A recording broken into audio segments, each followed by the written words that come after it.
Welcome to the Archispeak podcast. I'm Evan Troxell. And I'm Cormac Phelan. And this is another guest episode. And today we have a friend of the show, David Bradley. And David is an architect's coach. What do you think about that? I'm ready to be coached. Yeah. Put me in coach. I feel like this is one of those subjects that people are willing to listen to it, but maybe they're not willing to do anything about it. And I'm hoping to get people to do something about it by listening to what's possible, what other people's experiences are, things like that. So this is a longer conversation for sure. And so I want to read his bio and just get right into it. Architects, more than any other profession, are trained to create possibility where none currently exists. Having experienced the challenge of running his own design firm, David Bradley founded Blueprint for Living Coaching in 2014 with a mission to inspire architects and design professionals around the world to create lives well lived from intention and purpose. He combines more than 25 years of experience as a global architect, businessman, and industry leader with world-class training as a certified professional coach. He has walked the talk as owner of his own design firm. He has stepped into leadership positions in the American Institute of Architects. He has coached high-performing individuals, firms, studios, and leaders across North America, including C-suite professionals at an engagement at the United Nations. So this was a fantastic conversation with David. Would you agree? Oh, absolutely.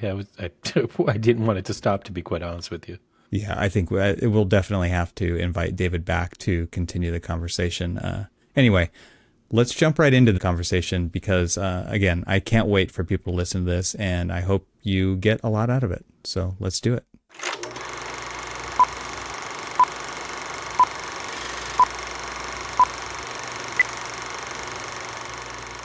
David, welcome to the Archispeak podcast. Great to have you here. Thank you very much, you guys. I am thrilled to be here. Very excited to have this conversation. We'll ask you if you're still thrilled afterwards.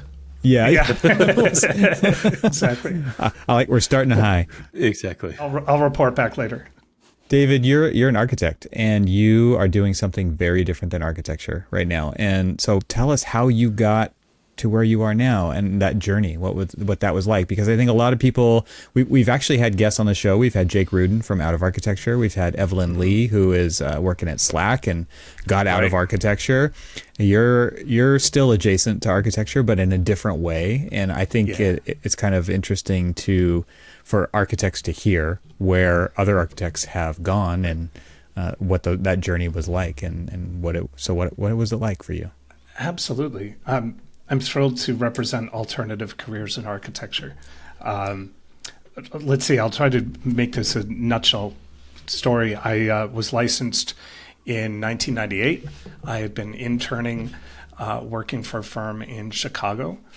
I'd been there about 4.5 years, took my boards, passed them all, went through, and had been told I was going to be promoted, and then it never happened. And there were a bunch of things going on. I wasn't very happy there, to be perfectly honest. I wasn't enjoying the work. I wasn't enjoying the people, the clients. I was pretty miserable, to be honest. And I went home and called my mom, who's my best advisor, and she said, "I'm sick of listening to you, bitch. Do something." Love her. And the next day I went in and I gave my 2 weeks notice. Wow. My mom's response was, wow. She was like, that's not really what I was thinking about, but okay. And so, but I had been doing a little bit of work on the side, and I parlayed that over the next 10 years into a 6-person design firm in Chicago. Just started freelancing and pulling in whatever I could. And that took me until 2008. And something happened in 2008. The gut punch in 2008. Yeah, it's kind of like the rug got pulled out from under everybody. And unfortunately, I was hugely exposed. I was doing a lot of developer work. And within the course of 2 weeks, I had about $2 million in commissions just evaporate. Yeah, just a phone call that said, hey, you know what? We've decided we're going to put things on hold for a bit. And I just watched my firm just disintegrate because I just didn't have any income coming in. I hung on for about six 6 months, but eventually just dejected. I let everybody go, and I was a little bit lost for a bit. I threw my resume out on the internet. I might be the only person on the planet who got a job through monster.com, but I was picked up by a German company in Stuttgart that specializes in tensile designs. Nice.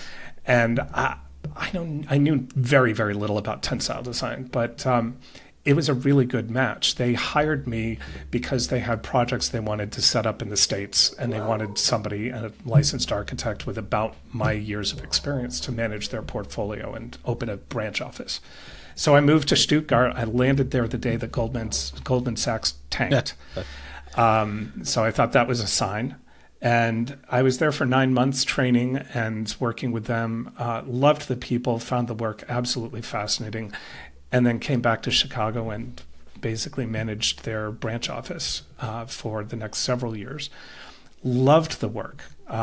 If you know the suicide prevention barrier on the Golden Gate Bridge, that was our firm, those nets that are hung off the sides.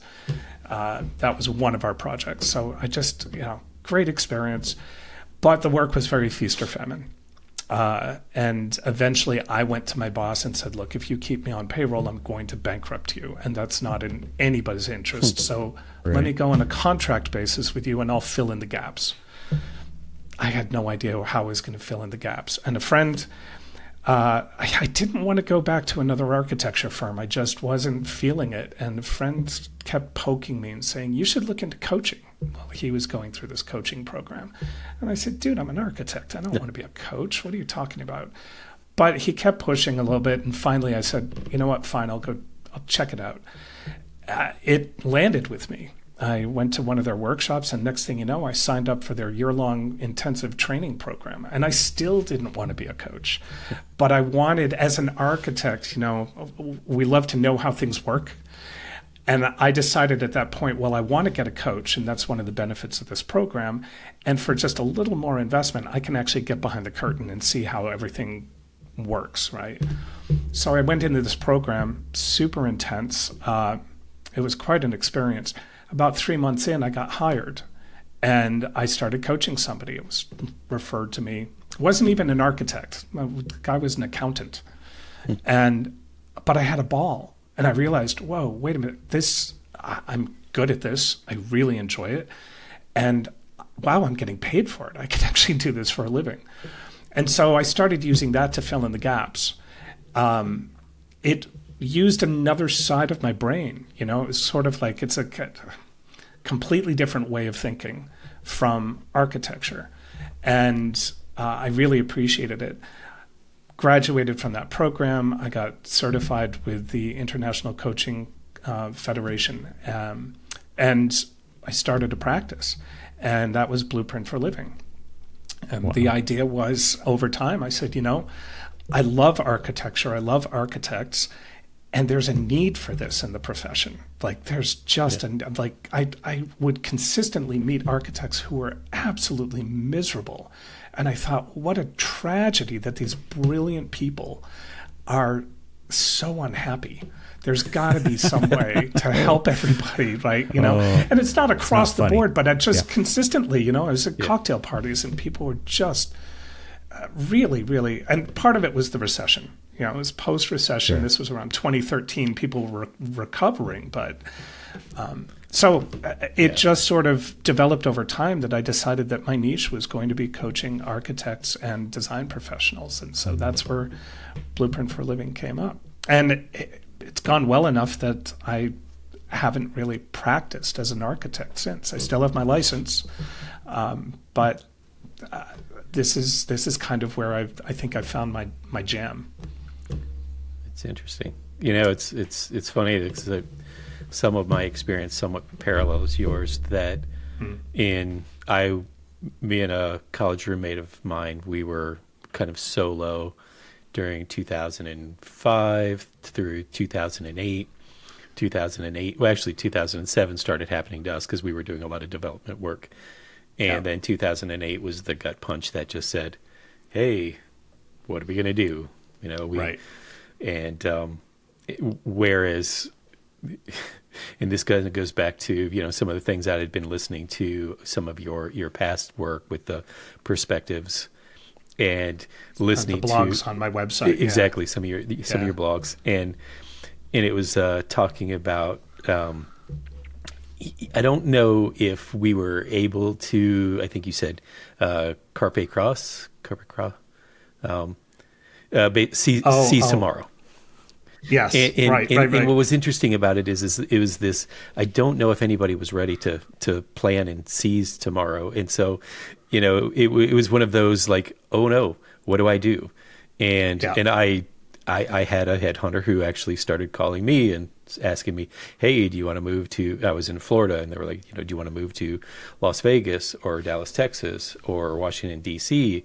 And I turned to my wife and I'm like, well, what do we want to do? Because we've got 3 kids. We just, our last one was just born, and what do we do now? And that was the thing. It was like, run to safety, run to something that, kind of took care of us while we were there. And it's interesting because you say 2013 was when we started to somewhat kind of feel that. The thing about it is in a way, we're still feeling it. And I know you probably, talk to a lot of people, during coaching, because, we lost such a, we lost people like you, we lost that middle generation of what would be now project managers, potentially, junior or principals and things like that. And they just left. And so there's like this big, massive gap. I hadn't even thought about it that way. Yeah. Yeah.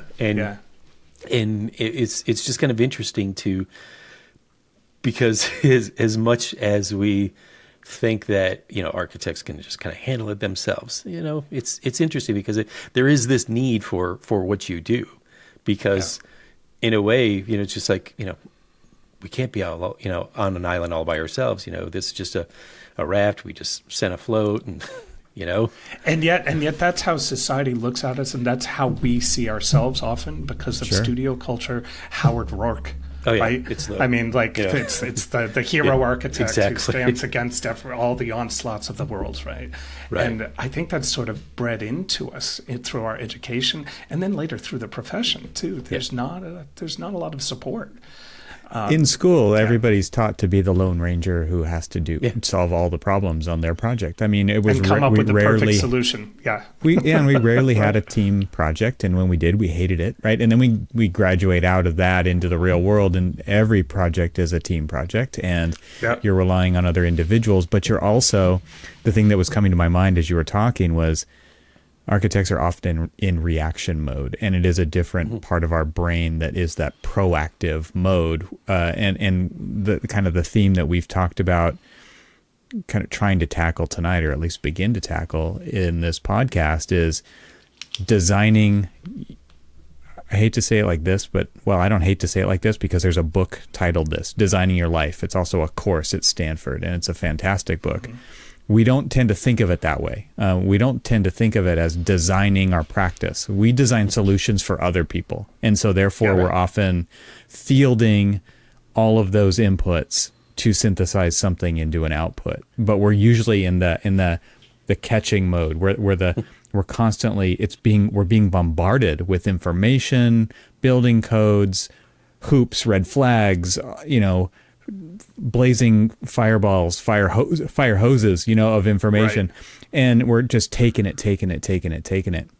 And rarely do we have the opportunity to step back and work on ourselves or work on our businesses to be something different.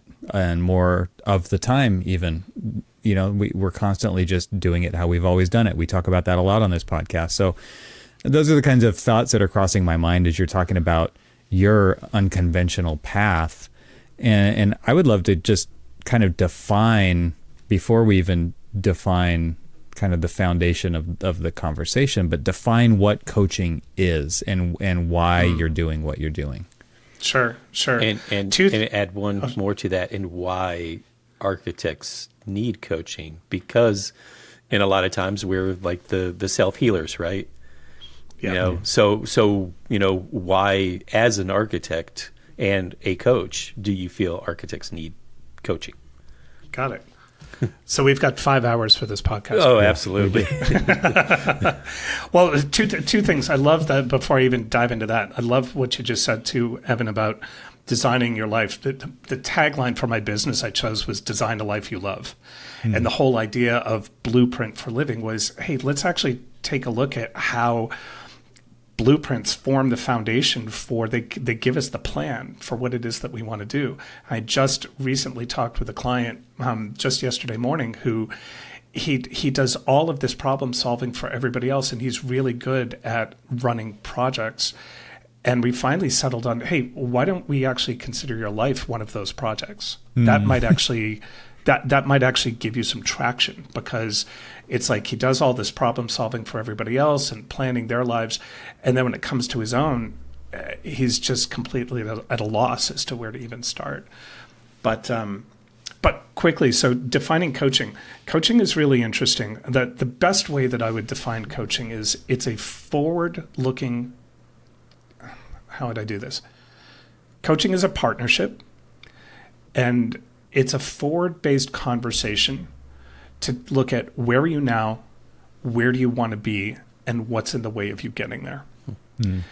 There's a distinction between that and therapy. It's very different. Therapy, I mean, and I always go over this with my clients because a lot of people kind of conflate the two, right? Therapy is more of a past-based conversation designed to make you healthy and happy and whole where you are now. Right. The coaching conversation assumes that you already are happy, healthy, and whole, and that there's just stuff in the way, and that you hold the answers. You just can't see it. Right. It's just because of your circumstances, because you're in the thick of it. So the coach comes in as a partner to walk you along that. You set goals and you set milestones. You put together a plan and everything. But the coach's job is to actually, from 30,000 feet, stand on the outside and point to the things that nobody else in your life is going to point to because they're too close to you. Right? My job is actually to say the thing that nobody else will say, to kind of poke at the nerve. I had a mentor who once said you should go into every coaching conversation expecting to get fired because I get to say the thing that doesn't get said. I also often tell people 99% of what I do is put people at choice. So we go through the day, and this is applicable not only to architects, but just everyone in general. We walk through the day with all this stuff in the background that's running the show. We're not even aware of it. It's just behind the scenes. Sure. And so much of what my job is to actually say, hey, let's take a look at this thing that's behind you. Let's pull it out and actually distinguish what it is. And is it serving you? Is it in your way? Like, what's the impact of that thing? And once we've distinguished it, then the person can be fully at choice because now they've seen it, they can choose it. When it's operating in the background, it's just a default knee-jerk response to circumstances. So much of my conversation with clients is pulling stuff out and saying, you're in the driver's seat. What do you want to do? I'm here to read the map and to point things out to you, but you're the one who's setting the path. But they can be super, super powerful conversations. There is one thing I wanted to kind of lay down is there are two different types of coaching. Two strains of coaching, if you will. The first one is facilitative coaching. And any coach worth his or her salt is a facilitative coach and can do facilitative coaching. Mm-hmm. The other strain is ontologically based coaching. That's a little more, it's not so confusing when I explain it. Ontology is the study of being. It's actually looking at who we are being about what we're up to in our lives. So the best way to illustrate this would be with an example. Let's say that you come to me and say, hey, David, I'm bankrupt and I want to retire in 10 years. Can you coach me, right? Sure, we got a lot of work to do. But what we're going to do from the facilitative side is we're going to look at your income and expenses. We're going to make sure that you've got savings set up, that you're that you're connected with a financial advisor, that you've got a bookkeeper, accountant, that you're using some kind of tracking software. And we put together a budget and a plan to get you from bankruptcy to retirement in 10 years with milestones and everything else. And then we check in on you. That's what the calls are about. And see, hey, did you take on the thing you said you were going to do? What got in the way? And let's distinguish that and make a plan to move beyond it, right? That's all facilitative coaching, and any good coach is able to do that. Ontologically based coaches can do all of that, but then we're trained specifically to have conversations about who they're being, about what they're up to. So, for example, hey, what's your relationship to money? Let's take a look at that, right? What does money represent to you? Who are you being about your finances? And we start to take a look at the thoughts and the beliefs and the patterns and everything that's sort of running the show, right?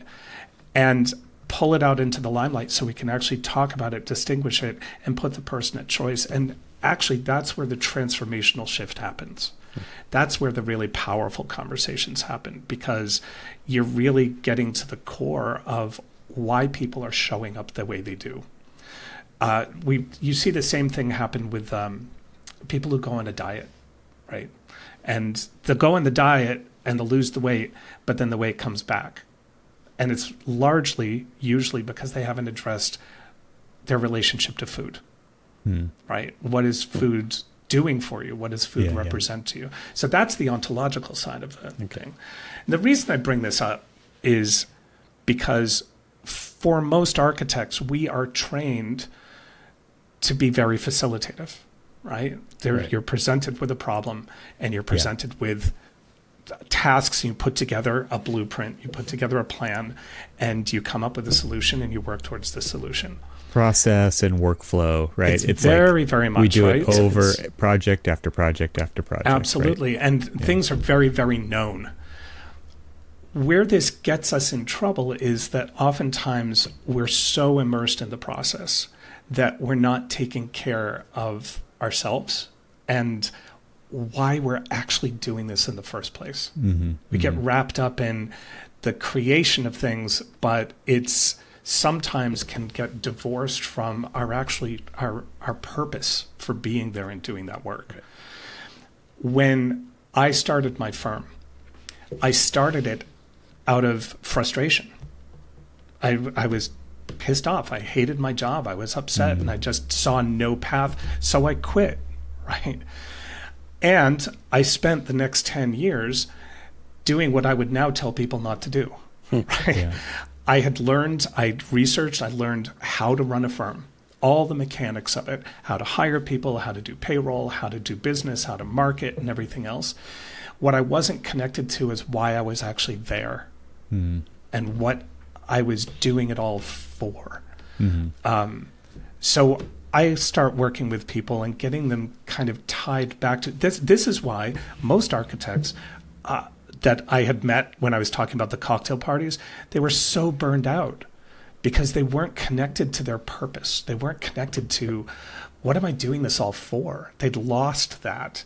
And so a lot of the work that I do with folks is getting them reconnected. You never hear of nobody goes into architecture saying, I want to draw bathroom details for the rest of my life, right? Wait. As far as, well, maybe you did, Cormac, I don't know. No, but we all know that the vast majority of people who go into architect have a noble purpose, a reason for doing it. They want to have an impact. They want to design beautiful spaces that will affect people's lives. They want to reduce homelessness. They want to, right? There are larger reasons. And then slowly through the process of studio culture and interning and taking your boards and then working your way up the ladder, most of the people I know lose their connection to that. Right. And it sort of withers and dies. And the result is you end up really cynical and really frustrated and super burned out and really unhappy. And it's I such found a that tragedy, compounds because people who have that demeanor, that outlook, attract others with very similar, or I'll say it's very contagious. I mean, so Which one? Even if The somebody, cynicism? yeah, the cynicism is because if you have somebody who that gets spread very easily. It's easy to go down that path of complaining and cynicism. And, because when you run into somebody else who's a cynic, it just becomes this reinforcing pattern, right? Yeah, oh, you're right. a cynic too? Yeah, isn't Yeah. life horrible? Yeah. And clients suck and projects are always horrible. Like it just becomes you think the same way I do? Yeah, let's collude together to reinforce our story that architecture is hard and that needs to be a slog, and we're just making our way to retirement. That's super interesting, man, because right. there's just been a couple things that have come up recently in my life where it's like you become what you say. And so if you do complain about that stuff and you blame other people, it's always their fault. Or if you say, oh man, I even just getting older, right? You're just like, oh, I hurt. I'm sore. Yeah. This is hard. And then it's like, you just notice that like that tends to come out more often because you're just reinforcing your own belief when you say it out loud. You say it to your spouse, you say it to your kids, whatever it is. And it's like, okay, that becomes you. And so I think what's so interesting is like the behavioral side of all of this. And I have to imagine, and my question is, this sounds really hard. Do people get scared away from this coaching, from these life changes? Because it sounds really hard, because you got to go deep and you have to really dig into this kind of stuff. When you mentioned people sort of complaining, right? It's super easy to do. That's the easy part. Sure. Because you don't have to take responsibility for the life you've created, right? Yeah. And what you do by complaining, in coaching we call it being at effect of your circumstances, is you externalize all your power. You basically push it all out there. It wasn't me, it was the client. It was the project. It was the city. It was the permitting process. It was my colleagues. It was my boss, right? By doing that, you give away all of your power and take no responsibility for who you are showing up in the world, right? It doesn't mean that we can't complain about stuff, Right. but you do have, if you can take responsibility for how you're showing up in the world, in your career, in your relationship with your partner, your spouse, with your kids, in society, there's a tremendous power that comes with that, because now you've got agency. And a lot of people that show up, that I get phone calls from, feel stuck. And it's because they don't have connection to their own agency. They don't see a path to creating the life that they really want. Mm-hmm. So they've lost connection with what life they actually want. And then even if they have that connection, they don't see a path to get there. And that's where I step in. It's absolutely amazing how many people, if I said, where do you want to be in 10 years? They have no clue. Yeah. They haven't thought about it. Yeah. Right? I wanted to bring that up because it's like, that does sound like that. I would be in that camp. Where do you want to, I can't even plan 6 months from now. Right. And I can't even plan next summer's like vacation. Like we had this conversation today. My son's going to go to summer camp next year. And he was like, July, he's like doing the math. He's like, okay, I don't have to think about that right now, is what he was thinking. Right. Because that is so far away. And that's how I think we tend to operate as well.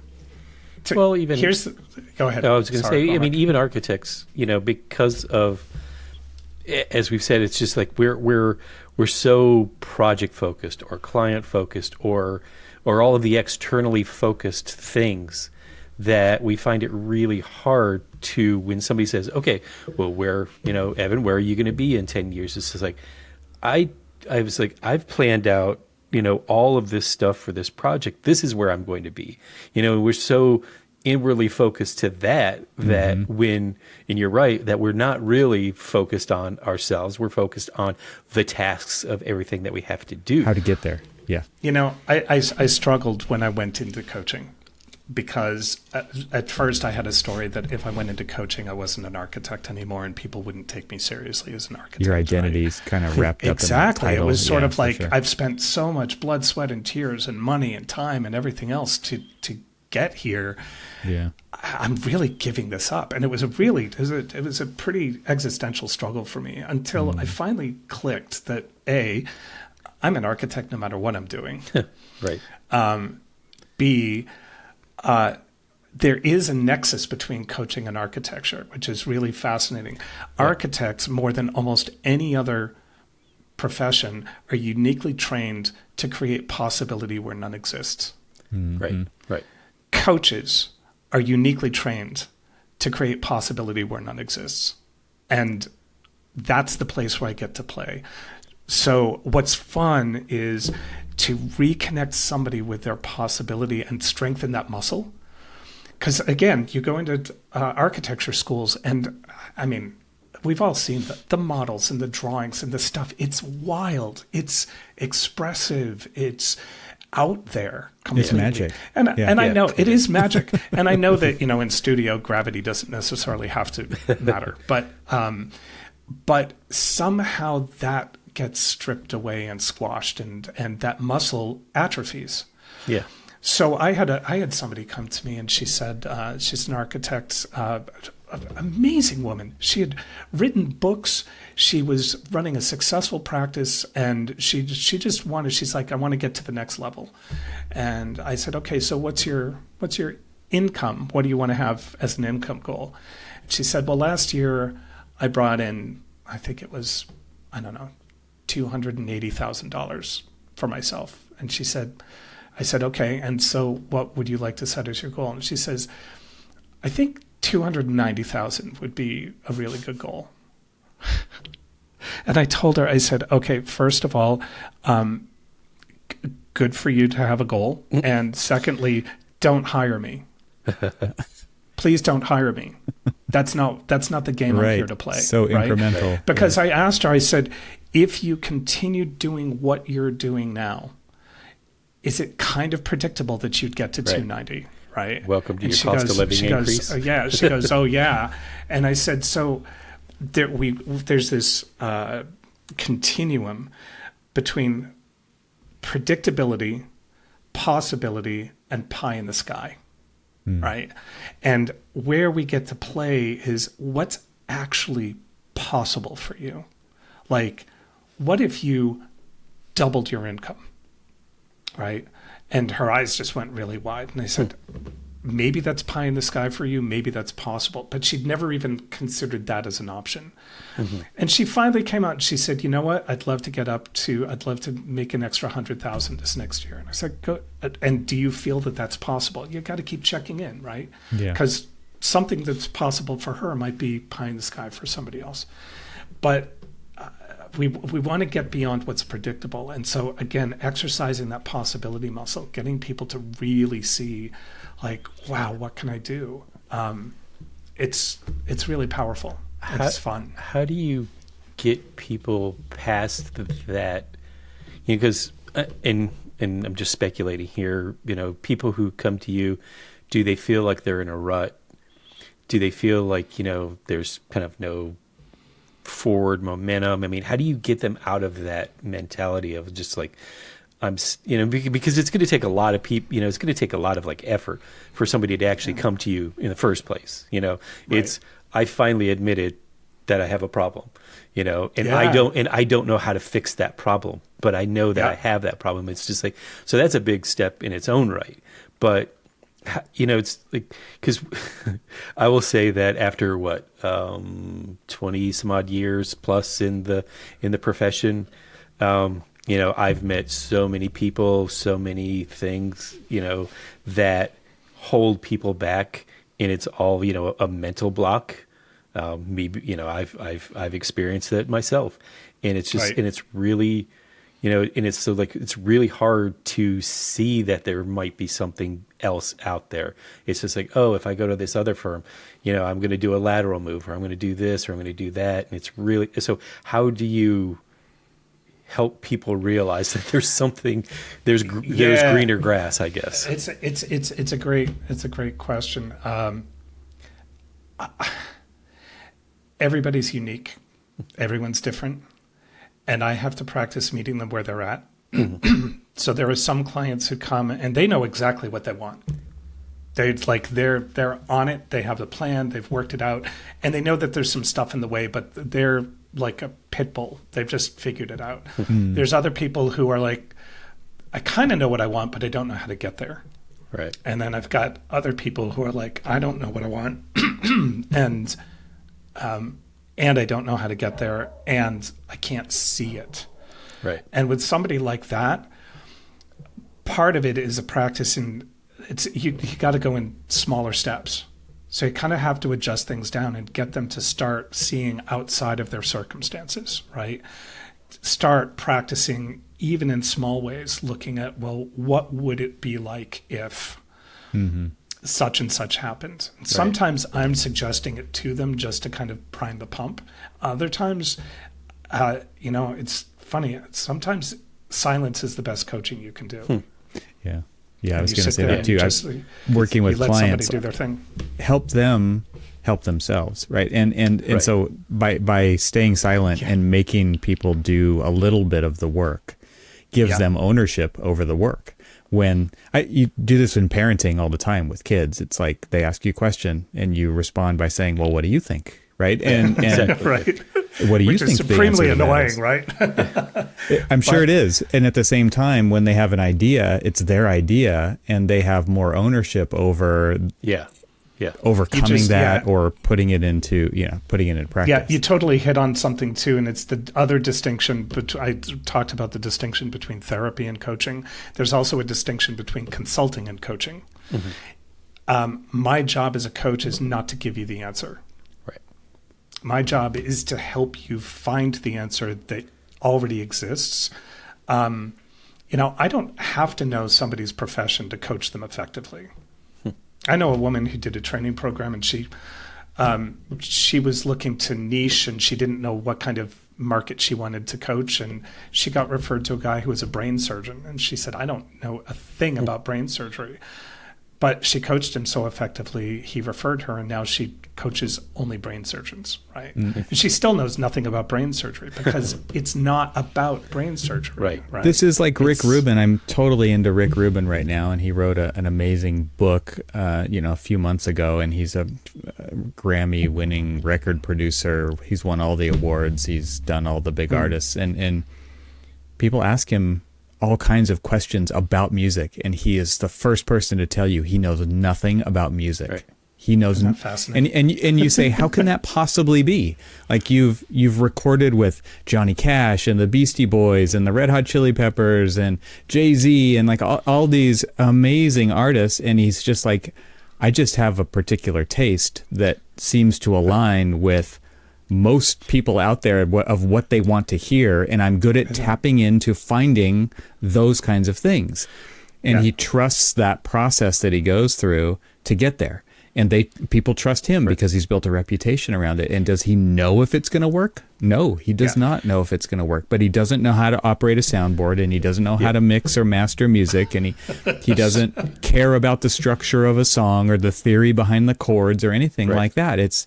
And I think that is super interesting because it is all about like just tapping into your taste and what feels right and intuition and like the softer side of all of this stuff, I think is really interesting. Well, Absolutely. Just to go a little bit further on the Rick Rubin is, Evan and I have a favorite song by a band that, he produced, and I watched a documentary of, the production of that song, and that song, they were so frustrated with him because he wasn't telling them what to do. He wasn't guiding them in the way that they thought they needed to be guided and like, tell me how this is supposed to go. Yeah. And honestly, it is, in my opinion, one of the most perfect songs because he guided them to use and trust the tools that they have. Mm-hmm. Without really saying, this is how you use this tool. This is how you use this. This is how you arrange all of this stuff together. And if you haven't heard, or if you have No Hard Feelings by the Avett Brothers, listen to it, because it is an amazing song. And they were so frustrated with him because he didn't tell them how to do that song. But because they had the tools, he just guided them on trusting that they knew how to get there. And the proof was definitely in the pudding with that one. It was so amazing what they were able to achieve because they trusted themselves. They trusted that they knew how to do it. That's awesome. There's something about, I think one of the greatest things about coaching is developing people's self-awareness,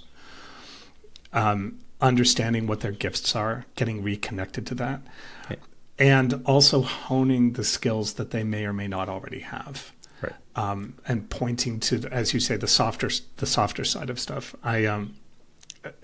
And people have different abilities in this area. I was running a workshop for a group. We're doing strategic planning stuff, and I brought up there's a practice that we learned in coaching called distinguished sharing, and it's basically I hated it, but it's hugely useful. So we'd walk into a coaching weekend, and everybody's sitting around a table, and the leaders would come in and the place would fall silent, and then they'd say, so who wants to share? And of course, nobody ever wanted to be the person who shared.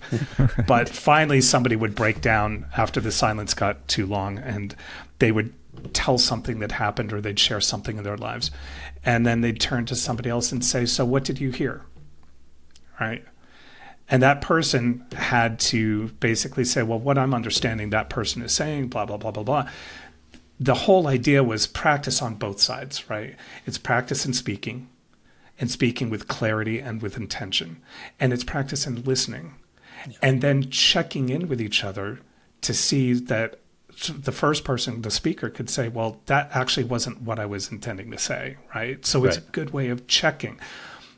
Across the board, this isn't just architects, this is people in general. We are horrible communicators, just absolutely horrible communicators. Mm-hmm. And it's the cause of 90% of the problems in architecture firms. When I introduced distinguished sharing to this group I was running, one of the guys, there was a lot of nodding. One of the guys says, I think we should do this, right? And he says, next time we have a board meeting, and I say something, I'm going to turn to you and say, what did I just say? Like, and I said, okay. Thanks for picking up what I put down. Yeah. And consider that you just sounded like everyone's angry mother, right? Like it was almost accusatory, right? It's that tone, and it's so many people are tone deaf. They just don't hear it and understand. I said, so what if we, with the same intention, said, what did you just get from what I shared? Right? Yeah, I was gonna say that different way. There's so much in that tone, and what I picked up from that kind of a edict was that what that person just said, they think is the most important thing that can ever be said, and so therefore you should be listening to me. Right. Yeah. And I was also thinking earlier, as you were talking about the sharing aspect of it, is a lot of people aren't listening because they're so worried about what they're going to say next. Right. And so they're not even listening at all. And and the honest answer is, well, I didn't hear you because I was so inside of my own head, so worried about what I was going to say. And if nobody's listening, then what's actually happening in that space? It's you don't even need to be there. Right. Yeah. Or they've already got their own idea of what's right. And so they're not listening because they're ready to pounce and put their own opinion out there, again, without any communication, without it listening. So it's a lot of, I definitely have a lot of coaching calls that start with what I call the drama du jour, where the person shows up and there's, so-and-so in the office just said blah, blah, blah, and then the client blew up, and there's usually some big brouhaha that's going on that we have to address. But after they've had a chance to sort of let that out, then we actually talk about, so what actually was going on here in the space? And that's where the light bulb starts to go off, and they start to see how they reacted. And we start looking at different ways. So that's where leadership coaching comes in as well. It's sort of like, how do you lead a group where you've got people with different opinions and they're not necessarily always listening to each other? Right. And that shows up in every single meeting. I saw some meme on Facebook today, and it was a sign that was posted on a boardroom, and it says only one person allowed in the boardroom at any time. I thought, well, that solves all the communication problems, right? You make all the decisions. Yeah. But yeah, I'm thinking about how, I mean, you're not making it sound pleasurable to go through this process. And I don't mean that. I mean, it's a little cynical of a statement, right? Because it is hard work. And I think it's really hard for people to choose to work on themselves. As we kind of started out the conversation, where we're so good at getting into the lane of solving other people's problems and figuring out these puzzles and these challenges every day that we become kind of numb to ourselves, and we're just a vehicle to get the work done. And it actually is hard to, like I said earlier, step back and do a status check. How am I actually feeling? How am I communicating? If you were to ask people to tell you or just respond, what do you sense in my tone? How do I come across? Because I think a lot of times we wouldn't want to hear the answer, right? If we're honest with ourselves. And so that is hard work. And yet we're so good at doing hard work, right? It's interesting to me to think about the exact parallels between working on ourselves, working on people, as it is to working on projects. Like, we show up every day to do the hard work that doesn't get any congratulations, right? Right. And you do that hard work day in, day out, and you deliver projects, and it's magic. Like, somehow it works out. Cormac and I have talked about that too. We have no idea how buildings actually get built, because if you actually look at the process, it's a complete disaster. Sausage factory. It's crazy.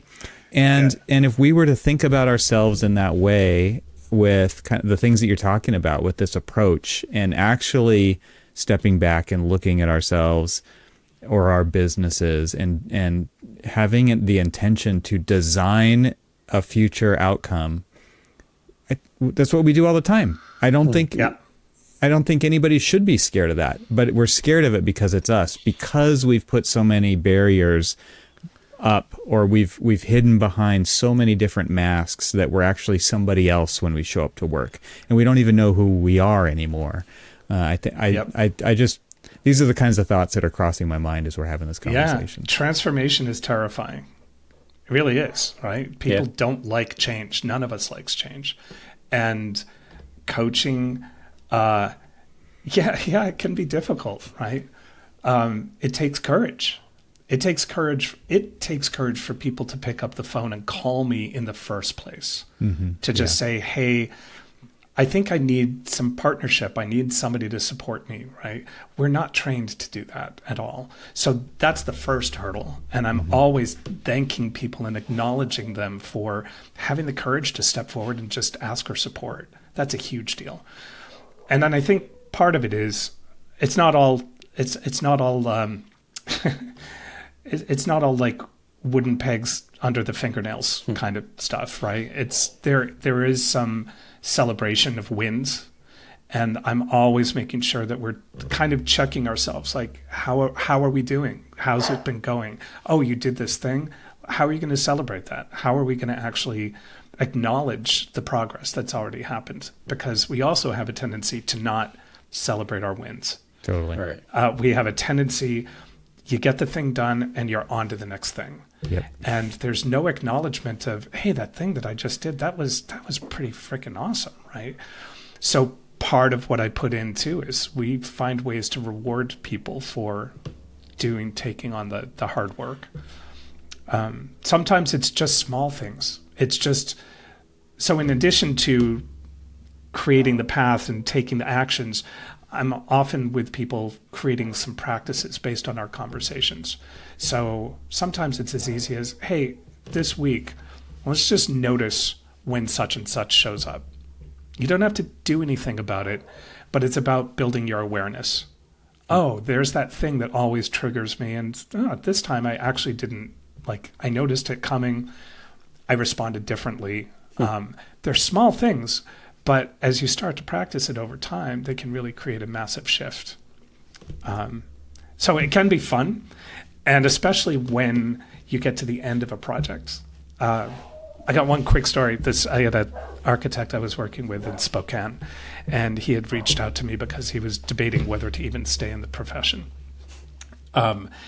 So we created a career project around that, but I always have my clients create a couple different projects because we're holistic beings, right? And if we can distinguish how you're showing up in one part of your life, I guarantee you're showing up that way in one way or another in every part of your life. So I asked him, I said, what would be a fun project? Like the career thing, that's going to be a lot of work. What would be a project you could win at? And he says, I always wanted to be a pilot. I said, oh, awesome. Okay. And this was I think it was maybe June of that year. And I said, so would you like to create a project around getting your pilot's license? He says, yeah, that'd be really good. And I said, okay, so by when do you want to be a pilot? And he goes, well, I'm told that if I really, really work hard and study and do all of the flights and everything else, probably by end of October. And I said, okay, so October 30th, 31st, you'll have your pilot's license. And he hesitates and he goes, well, yeah, but that's a lot of work. I don't know that I have that much time. He says, let's say by the end of the year. This is me. January 31st. Yeah. I said, December 31st, great, you'll have your license. And he goes, yeah, but the weather's awful. It's snowing and it's cold. And he says, let's say April. I said, got it. April 30th, you'll have your. And he goes, you know what? It's June. Let's just say within the next year. And I stopped and I said, Craig, do you see what's going on here? And he stopped. And I said, there's a reason you're not a pilot. And he started laughing. And I said, look, I don't care. I don't have a dog in this race at all. Right. I don't care if you set it 10 years from now or 10 weeks from now. But I'm going to ask you to choose a by when date, and then we'll form a project around it. And he says, but I don't know how to do it. And I said, it doesn't matter. Set, choose, and make a declaration as to when you're going to do it. And there was a long pause, and he said, October 31st. And I have no idea how it's going to happen. I don't have the money. I don't think I have the time. Long story short, he called me on October 30th from the cockpit of an airplane, and he was doing his first flight. Nice. Now, the reason, too, he walked in without the idea of how to do the thing, but he set the intention and he made the commitment. And we created a path, a project outline to get him there. And one of the jobs was for him to research flight schools. And so he went around and he found one he really wanted. And he asked the guy, how much does it cost? And the man told him, and he looked dejected and he says, I don't have that money. And as he was walking away, the guy says, well, excuse me, you said you were an architect? My wife and I are looking to build a second home. Maybe we could work something out. And he called me up and he says, you're never going to believe what happened. I said, actually, I'm going to believe what happened, right? Because he put it out there. He created that. I firmly believe, it's a little woo-woo, but I firmly believe he set the intention. He made the commitment and it showed up. That's and cool. His life changed. He flies around the Pacific Northwest now. That's so cool. And that's the kind of stuff that it just, to have that impact on people and to have them happy. Another client came up to me after an AIA workshop that I did at a conference, and she was holding back. People were talking to me and they all left, and she came up and she said, my name's so-and-so. I want to coach. You're the guy. How do we start? I said, oh, wow. Okay. Well, thank you. And can maybe sit down and we'll talk about what you want. And she sat down and she said, I got a solid job, making good money. I have a partner that I love. I have 2 kids, and I lose a little bit of my soul every day I walk into my office. and she burst into tears. Wow. And I was like, okay, brilliant woman. And she was stuck. And she's just like, I can't do this anymore, right? A year later, she had left the job. She had formed her own company.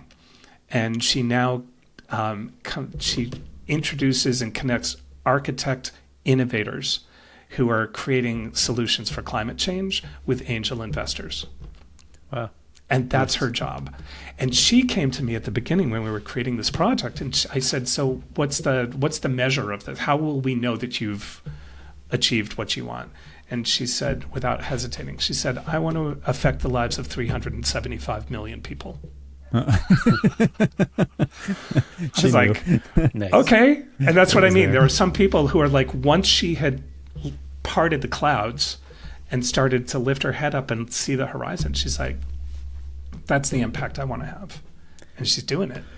So do you find it hard that, or at least it's that, I guess it's that initial parting of the clouds. I mean, how is that a struggle with almost everybody that calls, or is it, kind of, you talked about like 3 different tiers. And so there's the tier of the people who just come in, they've already made their plan, and they're just looking for somebody to kind of like maybe help facilitate their, but I mean, I think it was that bottom tier. That's the one that, like I work with them every day. I talk to people outside of, where I work or in the profession and things like that live that kind of like fear of not knowing what's next, and is the person who cries, about like the profession, or is disgruntled and sarcastic and stuff, and just really,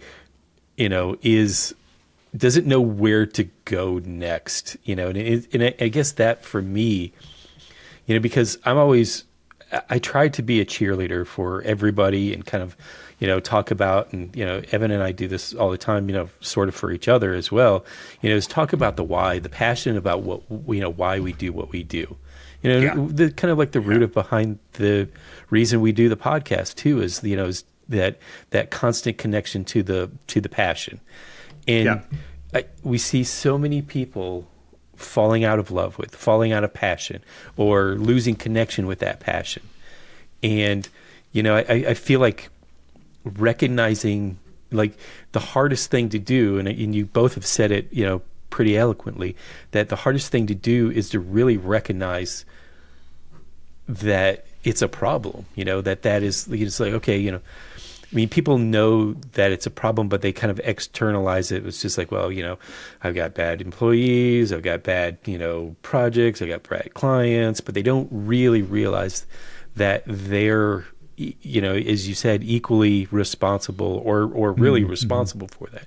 And I'm just wondering how hard it is for them to kind of like come out of that shell and realize, oh, it's me. Yeah. It isn't you. It is me. Right? Yeah. It's not you, it's me. Yeah. It's, I'll be honest. Every once in a while, there's a really hard nut to crack. Yeah. There's like somebody who shows up and they're so disconnected that they just can't see the forest for the trees. Usually with someone like that, I try to take them back to what got them into architecture in the first place. Because usually that was the seed. Like, people don't go into architecture for, well, I've said it before, like most people go in with some larger vision, some grander idea of an impact that they want to have, and they've just lost it. So that's usually a great starting point, is to kind of at least reconnect them to that. The other one too, and this happens with a lot of people, is I get people who come to me and say, so what's your career goal? And they'll say, I want to make $250,000. Okay. What for?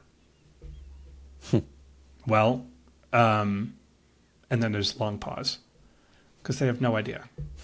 Yeah, a lot of people think that number equals happiness, right? And or whatever number it is for them, it's a number.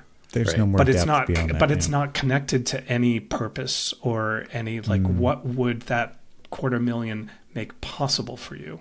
Right. Right. There's there's an exercise that I've done with people. It's a life purpose exercise, and it's a lot of fun actually. And I really kind of copped onto it, where you're asking the person, okay, so if there were a reason for you to be here in the world, what would it be? What's your purpose? And so, for example, somebody might say, well, I want to feed all of the starving children in the world. Laudable, great, awesome goal, right? But then you can ask them, so, okay, let's imagine that all the starving children in the world were fed. What would that make possible? Oh, well, And then you get people say, well, then I guess they would be achieving all of their dreams. Okay, so if they were achieving all of their dreams, what would that make possible? And you do this over and over and over until you start to get pretty meta, right? You start to get up to, oh, what would be possible? Well, I think actually the world would just be full of joy. And you go, okay, so is your life purpose joy? And for the vast majority of people, that resonates. Mm-hmm. Because, and it's magical, because all of a sudden there's a reason, oh, wait a minute. Not only is this thing that I said I want to do, its whole purpose is to create joy in the world. But if my purpose is joy, I can manifest that in a billion different ways. Right? I can actually be joy out in the world, in the way I interact with people and in the conversations I have and the projects I take on. So again, it's a simple exercise, but at the same time, it's kind of, so, I mean, my purpose was wonder.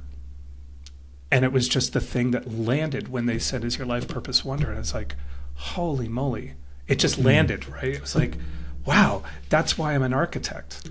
That's why I'm curious about things. That's why. So I get to go out there, and I bring that to my coaching, is this sense of awe for these beautiful human beings who are so amazingly talented in this profession, and help them get reconnected to the spark, the thing that just has them go, wow, that's why I'm here. That's why I'm doing it. And the fun part is when you start pursuing that life purpose, the $250,000 happens. Yeah. Right. Things tend to fall into place. Does. Yeah. Right. I get it. It's a version of, do what you love and the money will follow. But, but it's true. I had this, just in my cubicle at one of the firms that I used to work for, and that piece of paper, went with me pretty much everywhere. And unfortunately, I don't have it with me right now, but it was just a question mark. And people used to come up and they would ask, "What does that mean?" You'd say yes, and it would be question everything. And I started to refine that to specifically with architecture. It's the question of why. Why are you doing this? And it isn't just about, like, say, the project, which, I do that as well. It's just like, well, why are you drawing that? And it's just like, well, I'm drawing that because, you told me to. It's like, no, you're drawing that because why? And, really wanting to know, I want them to understand why it is that they're doing what they're doing, and not just like, oh, I'm clicking away and doing bathroom details because you asked me to. It's like, no, but it's a part and a piece to a greater whole. Yeah. And so you always have to ask the why you're doing what it is you're doing, and how does it contribute to the next step, and the next step to the complete step. And so that question mark became then the why. And then so now I love it. I try to I probably annoy a lot of people, but I'm always asking why. Why are you doing that? Why is this? What is that? But it's also leaving to myself, it's like, why am I doing this? And I do a little bit more existential why, but it's still why, because it leads up to that complete whole. So going back, this is a great circle back to when we were talking about people designing their career or their firm, right? And doing it sort of from the mechanics of it rather than being connected. It's the place, that's where the ontological conversation actually happens, right? What do you want to be in the world? Like, who do you want to be in the world? How do you want to be known professionally and personally? What are the values that you hold most dear? And how will your firm reflect those values? And how can you authentically align your firm with your values? Yeah. What impact do you want to have? What do you want your legacy to be? And what will make you most happy? Like, what are the conditions of this firm that would leave you satisfied? Those are the questions that I never asked myself when I started my own firm. Yeah. And I wish I'd had that knowledge then. Yeah. But it's definitely what I bring to clients who are now starting up their own practice. It's like, okay, I get it, that the mechanics, and yeah, we can talk about the mechanics, and I can bring, I always own when I'm switching from coach to consultant, and sometimes I have clients who are like, just tell me the answer. Right. Yeah. And if I know something, if I have a resource, or if there's an experience I've had, I'll let them know, okay, like, I'm not coach at the moment. This is more from consultant. Here are some suggestions of things that worked for me that might work for you. But bringing in, once the mechanics are dealt with, you got to have that foundational stuff, because otherwise that alignment between your values and the character of the firm, it's the character. Firms are an extension of who we are, and we spend so much time and energy investing in them, right? Yeah. If we're not aligned with them, if they're not aligned with us, it's a lot of work. I want to ask you about that, because I think you have to imagine if this all went really well, what the potential is here, right? Because there is so much misalignment between values with the people, teammates, project teams, firms, clients that firms take on, project types that firms take on with the people who are there. And, there's a misalignment of incentives to that are metrics to success even.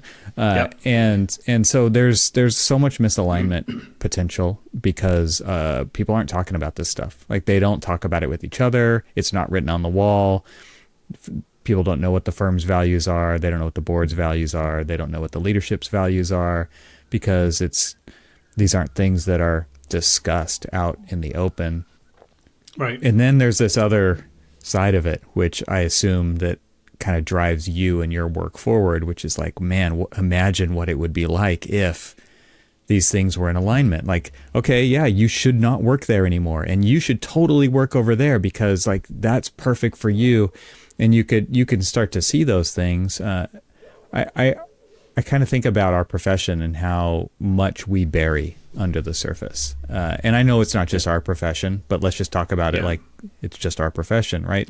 Right. What is the potential there? What do you see? I mean, what is the picture you could paint? What is the vision for what it could be like having crucial conversations like these in the open, talking about values, alignment of values, why that's important, where that leads in the success ladder, and all the different, ways that you could even talk about that? Because, I mean, that's a huge subject, but I mean, is there any kind of just like 30,000 foot level bullet points that people might resonate with when they start thinking about what's possible with this potential? Yeah, I think, the potential is almost impossible to quantify, right? There's just, but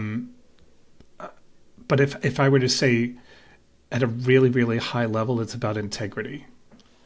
And when we're in integrity with our values and how we want to show up, there's tremendous power in that. And it's power that extends beyond the firm.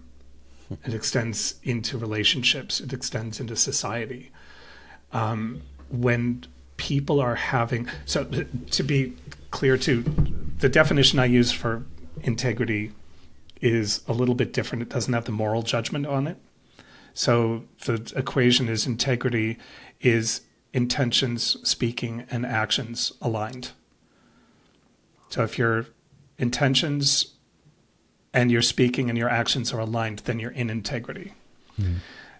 If they're not, if one of them's out of whack, you're not in integrity. It's not a bad thing, right? There's no moral judgment on it. It's simply a tool. So I use integrity as a tool.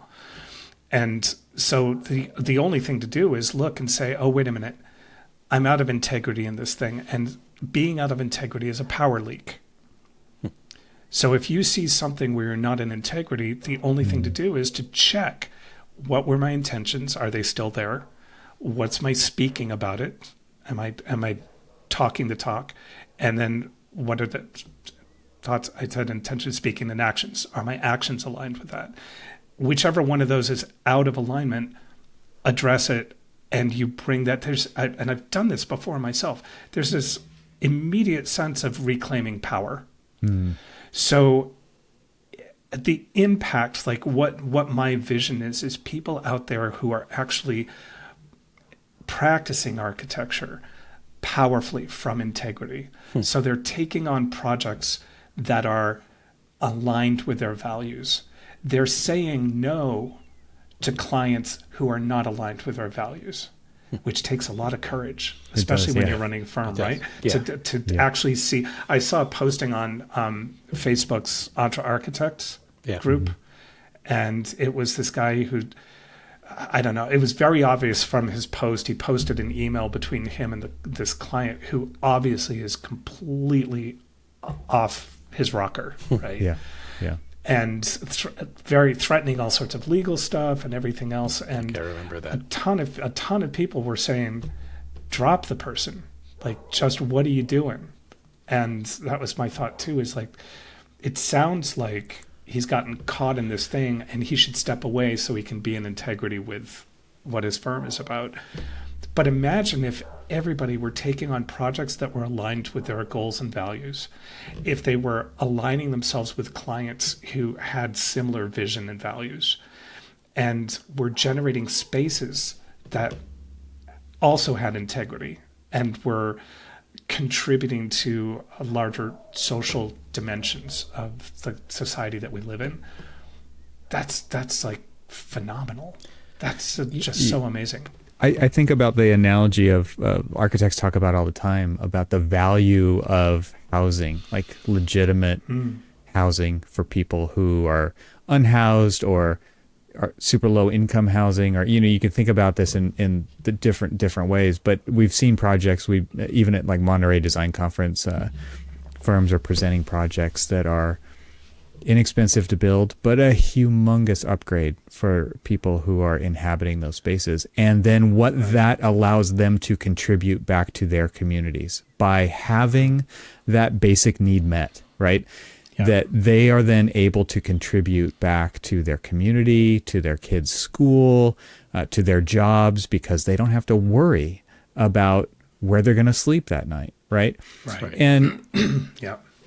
Again, if we apply that to our own lives, if we are in alignment, if we are in integrity, how much better are we going to perform at our jobs?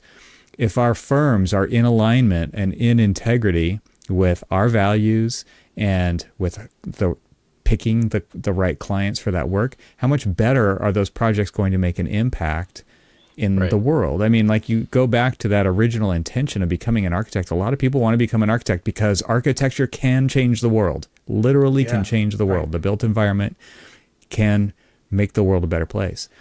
And absolutely. Right. There aren't too many professions out there that can really claim that in a very physical way, right? That the way architecture can. And I just think about that potential, like going back to this idea about what is the potential here. Man, it is. It's you can't massive. put a number on it. You can't put a definition to it. It could be so incredible.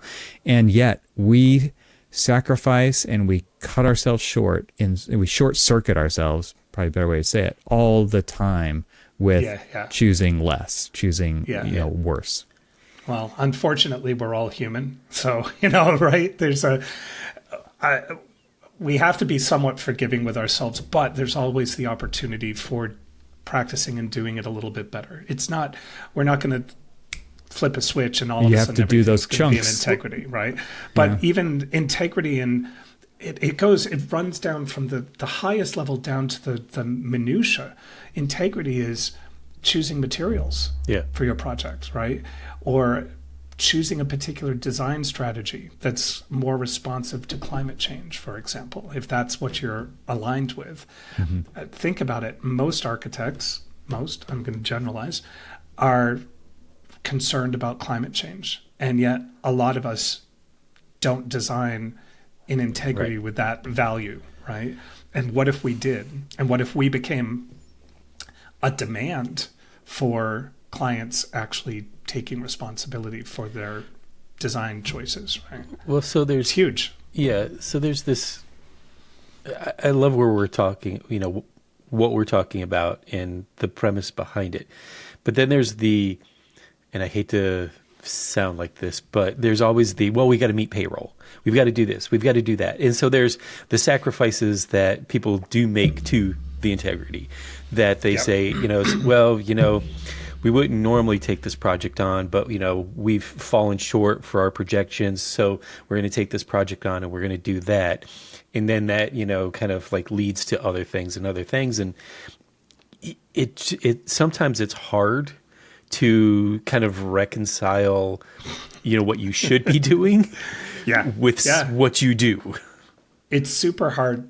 And I think we don't practice it enough that it becomes an excuse. Yes, right? Exactly. So what happens in those situations is our field of view gets very narrowed, and we start to think that the only solution to meeting payroll is to take on this job that's not aligned with who we are. Right.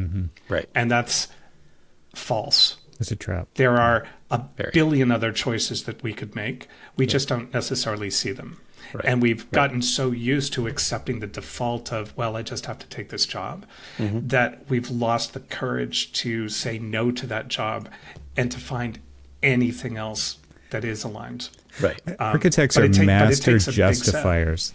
Like that is we can justify, post-justify anything, and if it runs rampant. Yeah.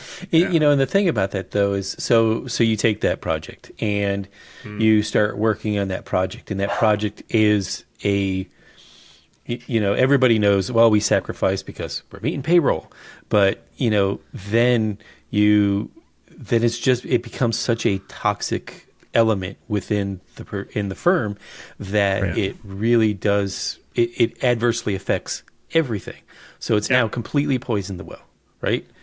And and then people are like, well, and then it just becomes something that people are like, starts to question. It's like, okay, well, do I belong here? Is this really the place that I thought I was going to be? And it's just, but it becomes cyclical because it is something that does unfortunately somewhat permeate throughout the profession. We make those choices just like, well, I thought I would go here because it would be better.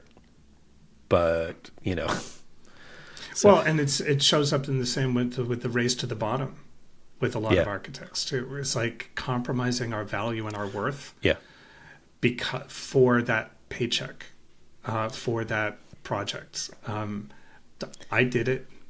I'll freely admit that I did it because I was in that same mindset. It's a scarcity mindset, right? Yeah. Right. It's like, I have to take this job because it's the only job out there. Right. People have weird. No, it's understandable, but people have very strong context around money and time. Yeah.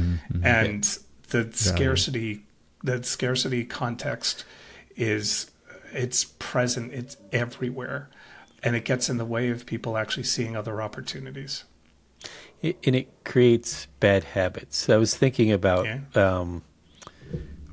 something that you were talking about, in this kind of learned behavior that we have that we learn very young in architecture school, where work is what will set us apart. Work will kind of set us free, kind of thing.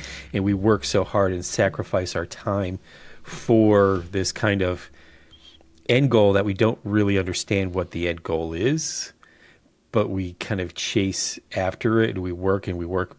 I was having I'm sad to say that I was having a conversation with somebody over Zoom last night, probably around 10 p.m., with the junior staff members saying, as we're both working late, and I told her, I was like, I don't want you to get into the bad habits that I've gotten myself into.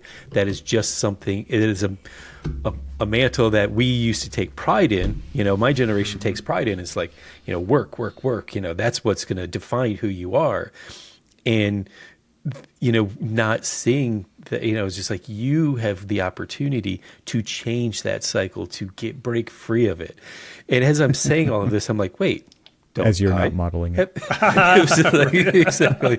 Oh, wait a second. Yeah. But this is leadership. I mean, David just did this. You just did it right now, Cormac, which is saying it out loud. I mean, taking responsibility for it. And that is a leadership quality. It is a lack of leadership when that does not happen and people sweep these things under the rug or ignore it or look the other way, however you want to say it, right? It's taking responsibility for it and getting back in integrity, right? Because if you can make an excuse to get there, you can fix it to get back. I mean, those two, and there's that fight or flight mentality, right? Which is like, I'm going to die if I come clean about this. And you're not going to die, right? You're actually going to build a better reputation with the people who are following your lead. If you're honest about that and you actually say, you know what, that was a bad decision on my part. We have to go through with it, and then we're never going to do that again. But like that takes leadership. That takes integrity to actually say those things. It builds trust. Yeah. And that's another thing that's sorely lacking in a lot of architecture firms too, is trust, communications, openness, transparency. We're just sorely lacking in that. And trust goes such a long way in creating partnership and opportunity and creating possibility. You know, if Cormac, if you just own it, right, and say, hey, look, you know what? I'm realizing I actually should be following my own advice. Right. So exactly. I'm actually going to do something about it. I'm going to choose. I'm going to say, I'm going to make a rule of, I'm just not going to be on after, and start small, after 9 p.m., right? I'm just not going to, but that sets the example for somebody. Right. Or it might also open up, if you bring them into partnership, you could actually say, so what would you do in my situation? And get them to co-create a practice and a way of being in the firm. And right there, you've just brought that person into partnership. You're building trust with them, and you're acknowledging their value to the firm. Hey, I could really use some support. And you're modeling so many things in just that one move, right? Well, you know, it goes back to the in integrity, where, you know, when we've done this to ourselves quite often about this misalignment about how we work, you know, like what time we're expected to sacrifice for the profession. And, you know, I always go back to having these conversations, and I just had this conversation with a manufacturer who was in Switzerland. And I was chatting with him, and he's like, you know, go ahead and set a meeting, but, you know, make sure that, you know, it doesn't go past 5 his time. And I'm like, okay, absolutely respectful of your time. You know, I'll go ahead and set it. It was like 4:30 to 5:30 his time. And, you know, we sat there and we just had our chat. And as we were getting closer and closer to it, I could sense that he was getting a little antsy about it. It's just because they're basically going to close up shop and, you know, move on out the door. And it's because they've, you know, have this learned habit of there is no real reason. The work will still be there. But we have taught ourselves that we have got to keep going. You know, it's like how architects design to the very end. It's like, you know, there's no reason to. There's a point to like work and then stop and then do the next phase and then stop and then go to the next phase and then stop. And it really literally should be the same thing with our kind of like day-to-day life, which we don't tend to do. When I'm telling somebody at 10 p.m. at night, you know, hey, you really shouldn't be doing this, forgetting to tell myself that I should be doing this as well. You know, and I think it's because I think going back to when we were talking about the hero architect, it's just like, oh, yes, we promised that we would design a bus stop for them in one night. Like, wait, no, we can't do that. And we've misaligned ourselves with this kind of like reality of what it is, and it goes back to like this kind of sacrificing of like picking a job that we might not want. It's like we don't know how to say no. We don't know how to set our boundaries. We don't know how to really say, okay, is the sacrifice really worth it? Because what do we get out of it? Yeah. Well, I was just thinking like it sounds so daunting. Like this is such a big thing. I mean, when you think about it from a firm or a practice or a team, and I just want to bring it back to starting with yourself. Right. And because I think that all the principles that you've laid out could apply at many different levels, but Absolutely. they have to start somewhere. And you've said it several times, you have to start small even, right? Like friend of the show, Rosa Shang, how do you eat the whale, right? You got to one bite at a time. Right? You can't eat the whole whale all at once.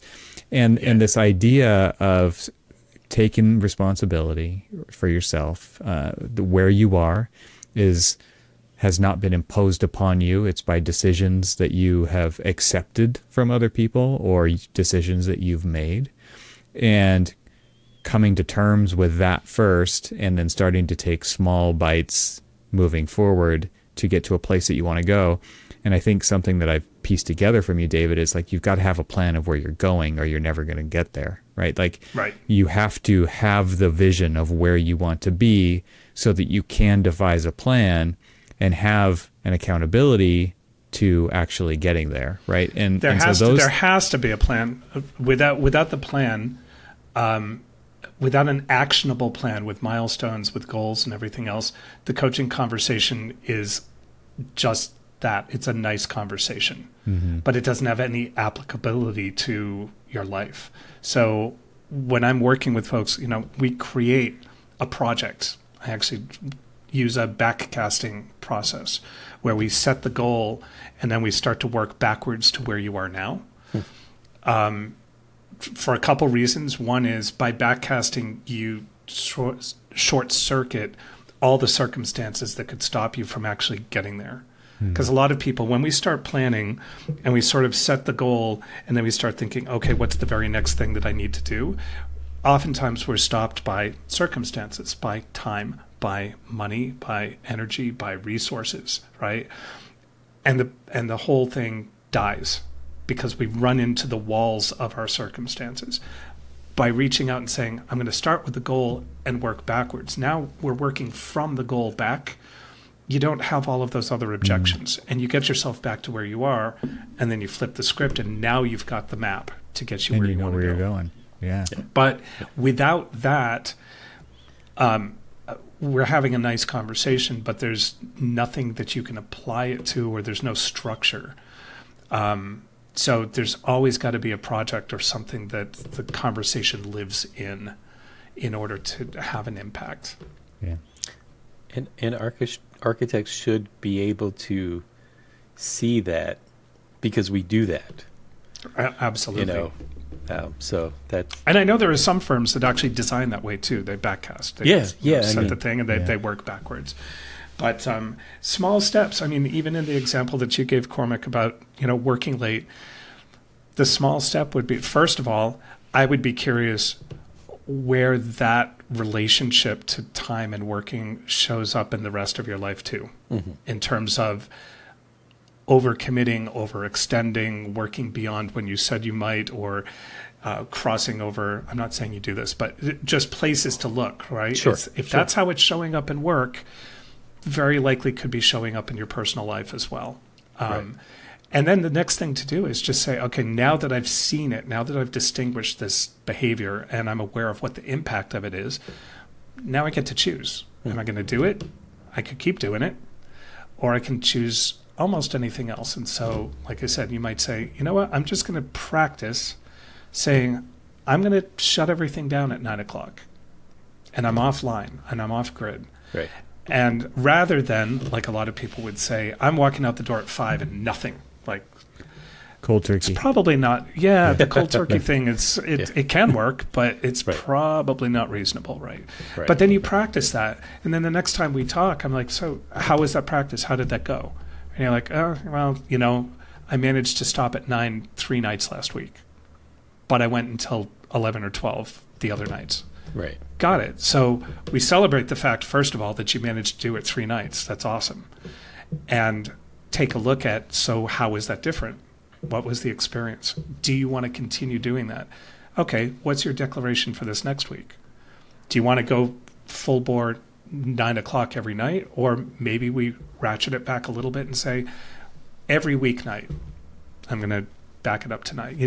It's the small things, but eventually, I don't know if you guys have read James Clear's Atomic Habits. Habits, right? Yeah. It's kind of that same thing of like setting yourself up. The thing is, you have to set yourself up for success. And that's where it's individual to everyone. Some people want to shoot for the moon. So I work with a coach for personal, but also for professional and ethical reasons. Like if I'm going to help other people with their stuff, I should have somebody helping me work with mine.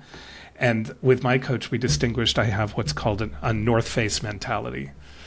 If you know how most mountain paths are, the north face of a mountain is typically the really, really steep, jagged, rugged one. And it's super steep, super hard. And we called it my north face mentality because every project I took on, it was go for broke, cold turkey, like I'm gonna hit this thing really hard. Right. And I would consistently fail. And I'd get dejected by it, right? I'd be like, oh God, I'm such a loser. I can't do this, whatever. It turns into a pattern. And finally he's like, I've noticed that you do this thing. And once he pointed to it, I was like, oh God, yeah, I do that. It just everywhere took someone in my else's life. perspective to And then actually next thing you help you see know, it. we started a South approach. Interesting. And so the next thing was, hey, what if you just kind of incrementally made your way to the summit? Simple realization, but it's made a huge difference.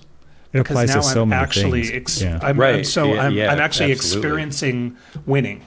Yeah. And that becomes a self-perpetuating thing as well. It's how you get good at anything, right? Like you can't go to the gym and go deadlift 500 pounds because you can't. Like you can't even deadlift 200 pounds. How are you going to deadlift 500 pounds, right? So you do it by adding a little bit of weight every time you go, or whatever the analogy is, right? But it's I'm not going to lose 50 pounds going to the gym really hard for 3 weeks. No, like you build a habit out of it, and then you realize the byproduct is losing weight. The thing that you put in place was the habit, right? Instead of the goal being losing the weight, because like you said earlier, the weight just comes back if you don't actually build a habit there, right? Absolutely. And one of the things I love about all of this is just it's unique and individual to every person. That's part of what the challenge of what I do is. Every one of my clients has a different gradient that they're working at. And so the coaching process, as tough as it is, it's also very intimate, which can also be tough. But I really spend a lot of time getting to know my clients and understand what makes them tick and where I can push and where I need to pull back. But establishing that relationship is a huge, huge part of what I do. I had a mentor once who said, from relationship, you can say anything. If you are in adequate relationship with a person, you can say the bold thing and you can always clean it up. You can always circle back and say, hey, do I need to clean up anything with you? Because I know what I said was I might have hit a nerve. And if you're in enough relationship, you can make that happen. If you don't have that relationship, then you have to sugarcoat things. You got to tap dance around and tiptoe and everything else. That's not so fun. Eggshells. But part of this is just getting to know my clients and building that relationship so that we can have the authentic conversations. And it's brilliant fun. I love it. That's and cool. yeah. Well, I would love for you to talk about maybe some next steps or first steps of what people can do. I know you've got some different things coming up, and I'd love to give you the opportunity to talk about that. Yeah, thanks. Anyone who would be interested in just having a initial conversation can go to my website. It's blueprintforliving.coach, not .com, .coach. And a couple ways to engage. We can just have a conversation. I also offer what's called an ArcUp strategy session. It's a 2-hour coaching call. It's an hour of coaching, so actually bring something to the call that you want to work on, and then we spend an hour after that working on what's the structure that you need to move forward. Those are a lot of fun. And then I do one-on-one coaching, group coaching, all sorts of stuff, but one of my favorite things that I've got coming up is a mastermind. It's called a Studio 3D Mastermind for solopreneurs and small firm architects.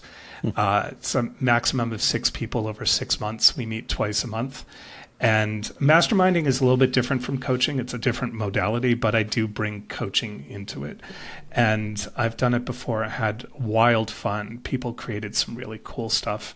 And it was exciting. I think the thing I liked the most about it was bringing architects together into a space to support each other, which just doesn't happen. I know, having run my own firm, I often felt like I was on an island, right? Yeah. And so to bring a sole practitioner together with 5 other sole practitioners, and every time they meet, 3 of the 6 are in the hot seat, where they get to bring an item, an issue that they're working with, that they're trying to figure out, and they present it, and then the group brainstorms and comes up with ideas and everything for them.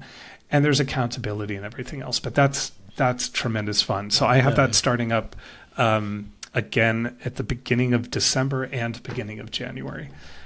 So if anybody's interested in that, you can check that out on the website as well. Blueprintforliving.coach is the website. .coach, that is it. We'll put a link to that in the show notes. I can imagine that group setting has got to be pretty incredible, because I think about it from, Cormac knows I'm huge into athletics. I'm big into sports, right, Cormac? Sports ball, yeah, that's you. Yeah, but you see somebody. I love to watch the Olympics. I grew up watching the Olympics with my mom, and it was so fun to watch somebody do something at the Olympics. It's a world record. It's at the 100-meter dash, or it's the figure skating or bobsled, or like, there's just so many things, and it's not until somebody does the thing that it unlocks it for everybody else. And I can imagine in these settings where you've got 6 different people, and there's shared struggles and there's unique struggles, right, that they're bringing to the table. But just by hearing somebody else talk about their experience, how they solved a problem, how they went about it, it can be so powerful to unlock it for you. And you're just there, secondhand. Like, it wasn't even the thing you were bringing to the table. But I can imagine that a lot, there's almost, exponential gains from being in situations like that, I would imagine. Absolutely. Even if the topic that's been brought, like I said, there's 3 people each meeting who are in a hot seat, and the other 3 are participating, but they're not, their particular issue isn't being addressed in depth like the others. And yet every single time people walked away and said, you know what, I just learned something. I just got a resource I hadn't even realized existed. You just gave me a new idea about how I can tackle my own issues. Mm-hmm. So that group, it's just super powerful, and the camaraderie that comes with it, and that's where it really becomes fun. Right? That's cool. I mean, people started caring about each other and checking in, and they still stay in touch with each other after the mastermind was over. So excellent, super fun stuff, guys. It's great. That sounds great. Well, David, this has been a fantastic conversation, super valuable. I hope that it landed with a lot of the audience, and that people can see a place to start if they're interested in pursuing this and starting with themselves. So thank you so much for hanging out with us tonight. It's been fantastic. Thank you. Yeah, it's been a wonderful pleasure. I really enjoy the conversation. I'll do it again anytime. This was great. Awesome. All right. Thanks, guys. You stepped into it because you'll be back. There we go. Gladly. All right.